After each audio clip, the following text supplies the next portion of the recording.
धनगर आरक्षणावर 0 आवरमध्ये विचारलेल्या प्रश्नावर तुम्ही दिलेल्या काही निवडक प्रतिक्रिया पाहूयात. आपल्या मीडिया सेंटरला आपला आजचा दुसरा प्रश्न. धनगर धनगड एकच असल्याचा शिंदे सरकार जी.आर. काढणार, विधानसभा निवडणुकीत काय परिणाम होईल? बघूया काही निवडक प्रतिक्रिया. पहिली प्रतिक्रिया आहे एक्सवरून राजू थोरात यांची. धनगर आणि धनगड समाजाचे मतदान सर्व पक्षात आहे, त्यामुळे निवडणुकीत शिंदे सरकारला फायदा होणार नाही. फेसबुकवरून रमेश दंडवते, निश्चितच महायुतीला 100% फायदा होईल. इंस्टाग्रामवर कृष्णा कवठेकर, धनगर आणि धनगड वेगळे नाही आहेत.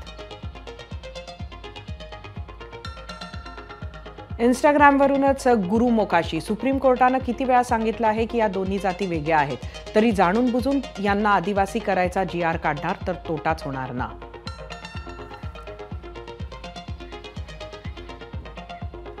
आणि आता याच विषयावर 0 आवरमध्ये विचारलेल्या प्रश्नावर महाराष्ट्रानं दिलेला कौल पाहूयात.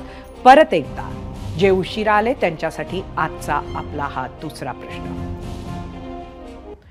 धनगर धनगड एकच असल्याचा शिंदे सरकार जी.आर. काढणार, विधानसभा निवडणुकीत काय परिणाम होईल? एकूण 67,000 मतं. 35% म्हटलंय फायदा, 65% म्हणणंय महायुतीला नुकसान. इंस्टाग्रामवर एकूण 1,500 मतं.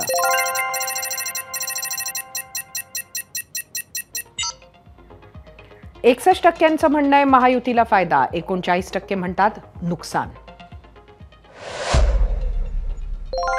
फेसबुकवर 40% म्हणतात महायुतीला फायदा, तर 60% म्हणणंय नुकसान होऊ शकतं.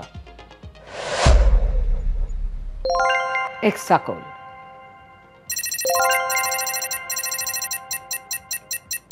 %36 म्हणतात महायुतीला फायदा, 64% म्हणतात महायुतीचं नुकसान. 2014 साली भाजप सरकार सत्तेत आलं तेव्हा त्यांना आधीच्या आघाडी सरकारकडून वारशात मराठा आणि धनगर आरक्षणाचे प्रश्न मिळाले होते. त्यात 2022 नंतर मराठा आरक्षणाचा प्रश्न जास्त केंद्रस्थानी आला.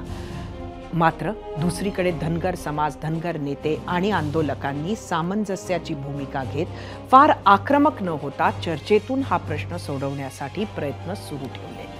सरकारकडून धनगरांच्या मागणीला नेहमी सकारात्मक प्रतिसाद राहिला असला तरी निर्णायक तोडगा काही मिळत नव्हता. जी.आर.च्या माध्यमातून त्या दिशेनं महत्वाचं पाऊल पडलं आहे. तसा धनगर समाज फार अपेक्षा न करता अनेक दशकं भाजपचा पारंपरिक मतदार राहिलाय. लोकसभेत अनेक मतदारसंघातील लढतींना मराठा विरुद्ध ओबीसी असं स्वरूप मिळालं होतं. तिथं धनगर समाजाच्या नाराजीचा मुद्दाही चर्चेत आला. महायुतीला फटका बसण्याचं ते सुद्धा एक कारण मानलं जातं.